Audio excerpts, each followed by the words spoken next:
white man, Oliver Young, Vince McMahon, the AAF, those are all questions that a Even confident white man would figure out, or at least try to figure out, or would at least say, you know what, you might have something there. Even if it was a poor white dude who literally that's what I'm saying, a confident white man. Yeah. That's what I'm saying. That's what they say. Be your with no fucking skill. That's what they're saying. You want to get somewhere, think about what the confident white man version of yourself would do, or a confident white woman. And that's what who's just called the cops on you. That too.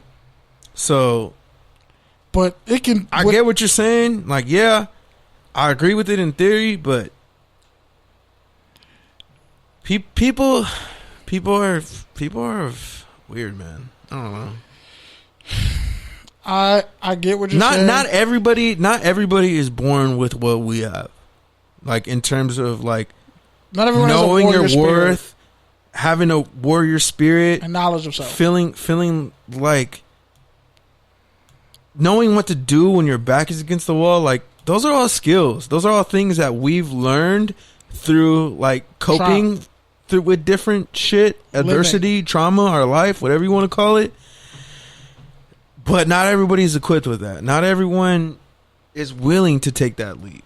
And you know what? That's fine, because statistically speaking, you only need 20% of a population, of a group, to change people's minds. If it's been shown in different studies, if you have 20% of any group who's uncompromising in what they do, it'll shift, and everyone else will kind of adjust to that 20%. Now, I'm pretty sure there's more than 20% of us who believe police brutality is wrong, racism, white supremacy is wrong. And if athletes at Texas, of all places, can come out and be like, nah, we ain't with that shit. Here's what you're going to do to change for us, or we're not making money for you off the field anymore. Going to these booster club events and all this other stuff. Well, we're gonna hit them. TAMU alum are doing the same thing, and knows it's happening, and it's white athletes doing it too. Like wait, you who? said, TAMU, Texas A&M. Oh, I would say TAMU, like, fam, wow. But that's another thing. Pressure bursts pipes. But so to be fair, when you see it happening to in the one state places, of Texas, there are Confederate monuments coming down in Houston, but that's Houston. That's Texas still. That's black enclave. That exactly. Houston is a black enclave. There's Houston and there's Texas, just like there's Atlanta and there's Georgia. Yeah, I agree. Just like there's Miami and there's Florida. It only takes a cinder to burn down a forest. You only need a little bit. It starts there. USC was talking about this already. Michael Pittman, some chick who like works in the DA's office, like some high-ranking person, she had said something really racist about protesters and black people, and he was like, "You can take my that picture of me out of your bio, because I don't condone racism and things like that." And the school pretty much disbarred her and disassociated her from. It took away her season tickets, all that. She's pretty much banned from USC. Yep. SoCal MAB, LAPD union attorney. Yeah, you can literally look up her Twitter. SoCal MAB. LAPD union attorney, public sector labor and employment attorney, USC alum, football booster, fan of USC, Evan Lysich, I don't even know how to say his last name. Lakers, running, and sports in general, whatever. Michael Pittman was like, yo, take my picture out of that bio. Like, you're racist. I don't condone that. And I don't want you don't support me if that's how you feel. That's how you really feel. And it's your job. She's an LAPD union attorney. Yeah. See, athletes have power. Yeah, they don't have all the power. I agree with you. They can't solve all our problems, nor should they. But they can solve the problems in their line of work. And they're doing it. And I think that's fantastic.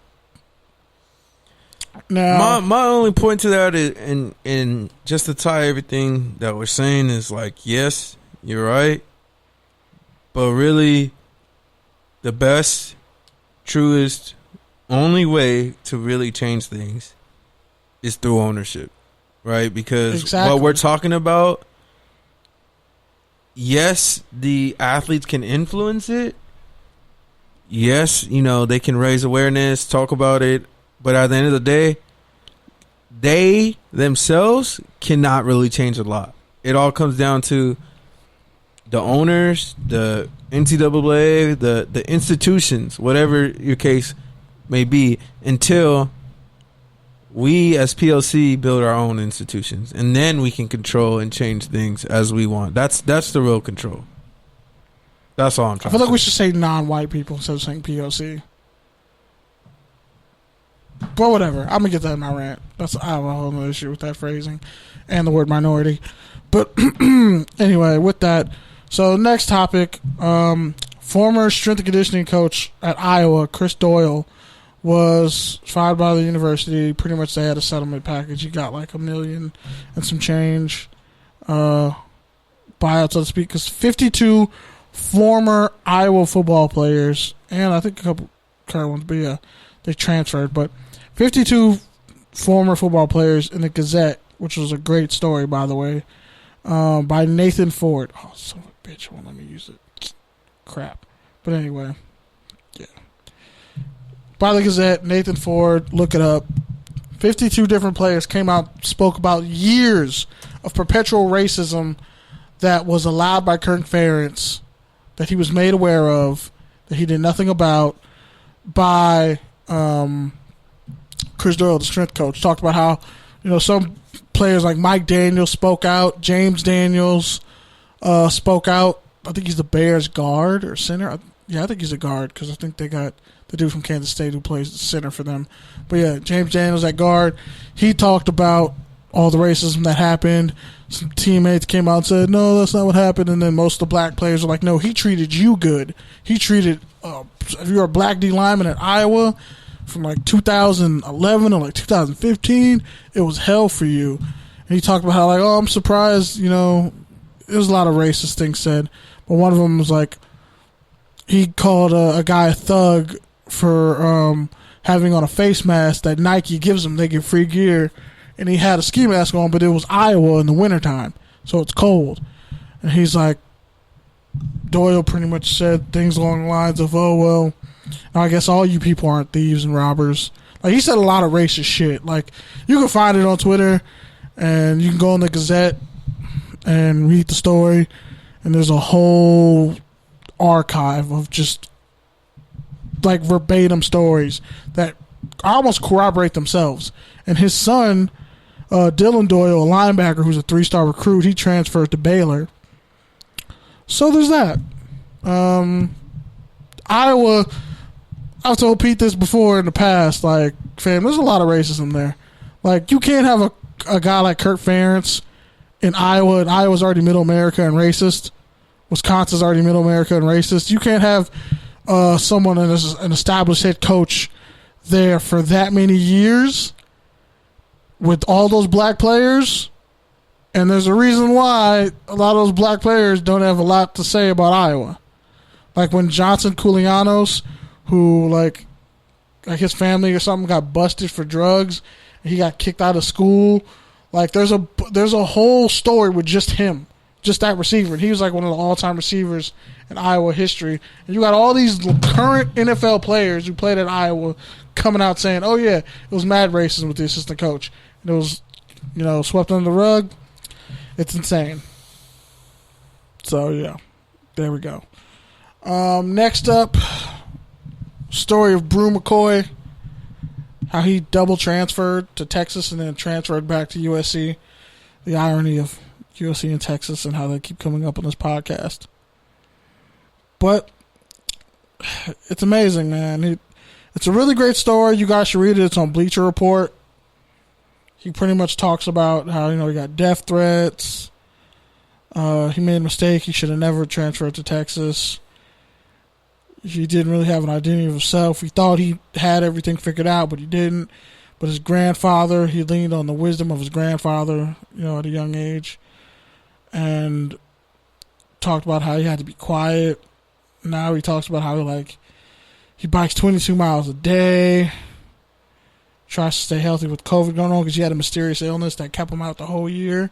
Like he had a fever, he lost a bunch of weight, he almost died. Like, bunch of craziness. So I would say check out this great article on Bleacher Report about Brew McCoy. Now,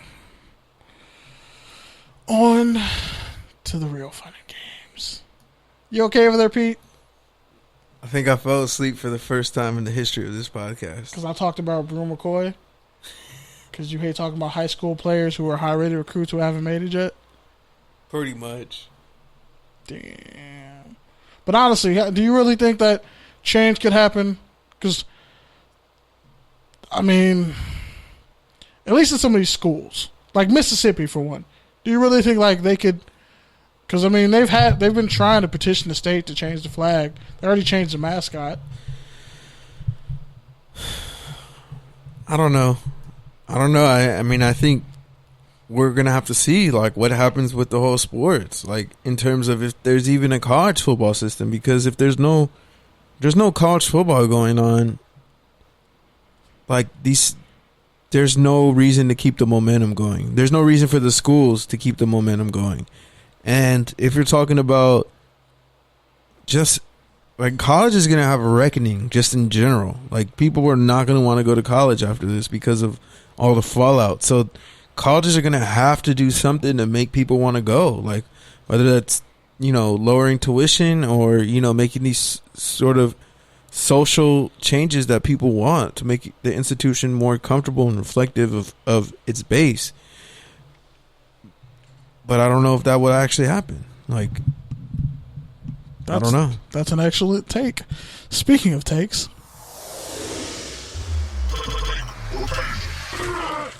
first one. So, Florida Governor Rick DeSantis, I think that's his name, pretty much signed into law that in the state of Florida, athletes can make money off their name.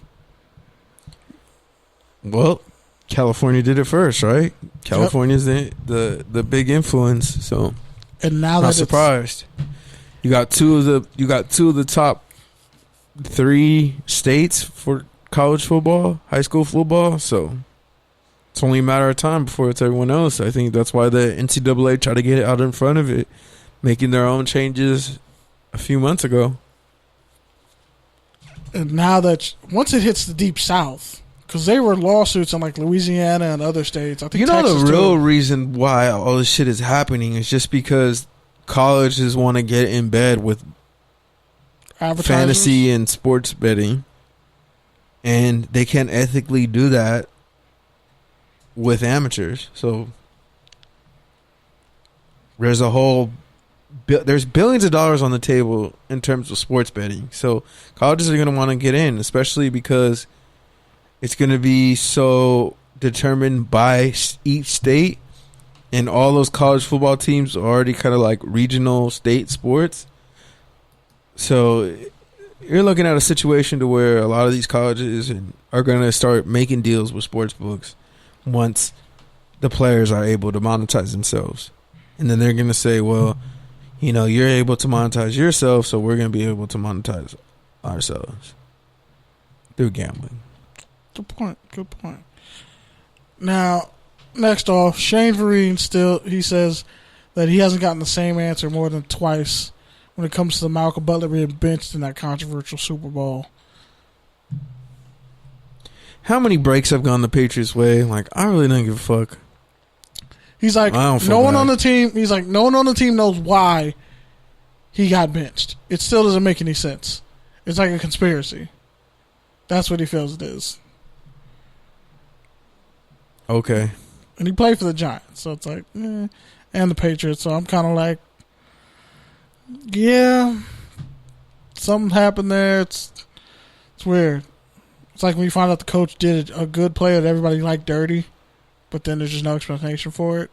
That's what that kind of feels like. Anyway, next up. He got paid. He did get paid, and he also got beat deep for a touchdown. But shout out to him because he got paid. Him and, Seth Roberts?